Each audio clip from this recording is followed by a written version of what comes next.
We were confident that in the first 15 minutes of this flight we were going to be up to Mach 2, and that's exactly what we did," said Boeing's F-15 chief test pilot Matt Giese, who was at the controls for the maiden flight of the first new F-15EX for the U.S. Air Force on February 2, 2021.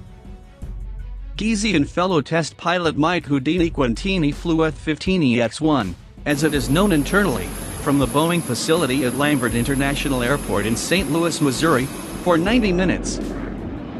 As part of an effort to ensure the aircraft is ready to be delivered in the first quarter of this year. The War Zone was first to disclose the existence of the F-15EX initiative and evaluate its merits just 2.5 years ago. This was not a traditional first flight in the sense of a brand new clean sheet design, Giese told the War Zone in an interview organized by Boeing after the flight. It speaks to the maturity of this platform already. The rationale behind the U.S. Air Force procuring the two-seat F-15X is that it is a readily available solution to efficiently recapitalize the aging F-15CD Eagle fleet. It builds on the baseline F-15QA that is currently in production for Qatar. We inserted the U.S. Air Force Suite 9 operational flight program into the jet, so it was minimal impact on what we would normally do on a first flight, since we have some maturity already from that platform. The first flight profile mirrored very closely what we would do on a normal production acceptance test flight of any jet off the line at St. Louis. The first flight of the F-15EX signaled a remarkable milestone in the story of the Eagle, coming nearly 48 years after test pilot Ert Burrows completed the maiden flight of the very first McDonnell Douglas YF-15A on July 27, 1972, at Edwards Air Force Base, California. Just 6 months later, the U.S. Air Force approved the Eagle for full reproduction. I was getting ready to step to the airplane when I got a text message that Ert Burrows was watching the live stream, and I got a chill up my spine, says Giese. I recognized the significance of what we did on February 2nd, which is to deliver this brand new platform that has a wonderful almost 49-year legacy now. To have him as a part of that celebration, the first pilot of the F-15 to the newest pilots on the F-15, it was a momentous event. I had to regroup, refocus, and get back in the game, and of course, we were able to do that nicely. Giese says that he and Quintini had to delay the takeoff by around 20 minutes to allow some weather to clear, but then the flight went off without a hitch. Describing being at the controls for the first F-15EX mission as a privilege and an honor.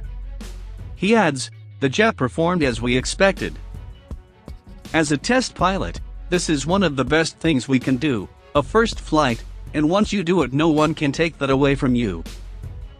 We flew, profile-wise, our normal acceptance test procedure, ATP, with just a few caveats in the sense that this jet has some instrumentation, and some open mission system, OMS, cabling, which increases capability.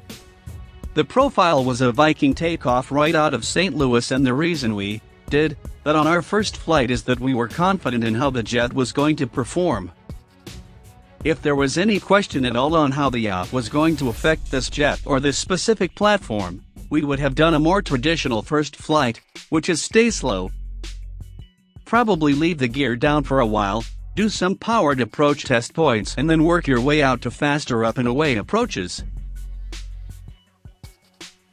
We were so confident this jet was going to perform well, we went straight to the ADP maximum afterburner and pulled up on a Viking, and I had zero problem with that profile and proved it from the start. We went out to what's called the MAC North airspace and executed some flight control checks to make sure the aircraft reg was correct. We climbed up and made sure the jet fuel starter worked on the way up. We got up to 40,000 feet and pushed out to Mach 2. That speed is a CFT, conformal fuel tank, limitation. If it was a clean jet, we'd go out to Mach 2.5. We did engine checks at 40,000 feet, at 30,000 feet, and then we came down to 20,000 000 feet, and we intentionally shut down the perfectly good engines and then restarted those motors in both primary and secondary mode to prove the reliability of the General Electric GE 129 motors. We had no problems with the restarts. When that was done, not surprisingly, we had extra gas, because that's another big advantage of this platform, the fuel capacity with the CFDs. With that extra gas, Mike Quintini and I decided we deserved a little high-alpha maneuvering for our efforts. Giese says they demonstrated tail slides and other advanced control and handling maneuvers just to show that this thing is a really good slow-speed fighter in addition to a high-speed fighter. Giese said he also checked the test instrumentation was ready to go, so that when the jet is delivered to the customer at Eglin Air Force Base, it is immediately available to enter the U.S. Air Force flight test program. Right before the full stop landing, the fuel low caution is inserted on cue. The other thing we check on landing is the anti-skid system. You may have noticed in the video a little puff of smoke as we slowed down below 100 knots. That was me slamming on the brakes like I was getting ready to be in an accident. It kicked in the anti-skid and allowed us to come to a stop quickly and demonstrate that system was working. Giese said the flight threw up some minor squawks in terms of maintenance issues, but nothing we wouldn't normally see on an ADP, he adds. And nothing that would preclude handing a jet over to a customer. F-15EX1 is now due to make a customer flight, and the first flight of the second jet is now a focus as Boeing works towards delivering the first 2 aircraft to the U.S. Air Force at Eglin in the first quarter of this year to initially join the ongoing Eagle Passive Active Warning Survivability System (EPAWS) test program. Boeing's flight test work with the F-15EX is initially limited to the additional test instrumentation and any other unique wiring and cabling. These first 2 airplanes have been laid out with the Open Mission Systems (OMS) high-speed fiber cabling, explains Giese, referring to the new open avionics architecture that is planned for the F-15EX.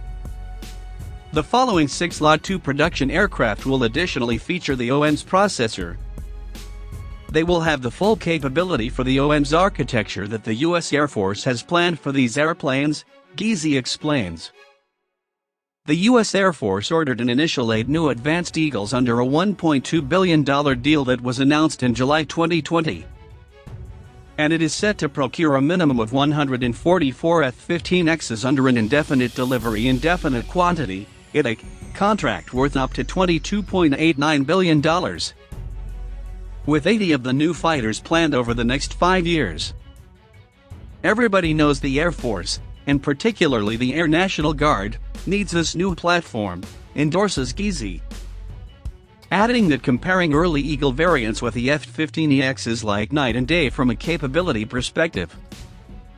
The first operational F-15EX unit is planned as the Air National Guard's 142nd Fighter Wing, based in Portland, Oregon, which will receive its first jets in 2023. From contract signature to fielding, the F-15EX program is on a par with an original Eagle fielding that went from its first flight in 1972 to service entry 2 years later. My cell phone was hot on Wednesday night. I got so many phone calls from guys who were excited about the new platform. In fact, one of the senior F-15C pilots in the community who was stationed at Eglin but who is going to be receiving these first 2 airplanes told me.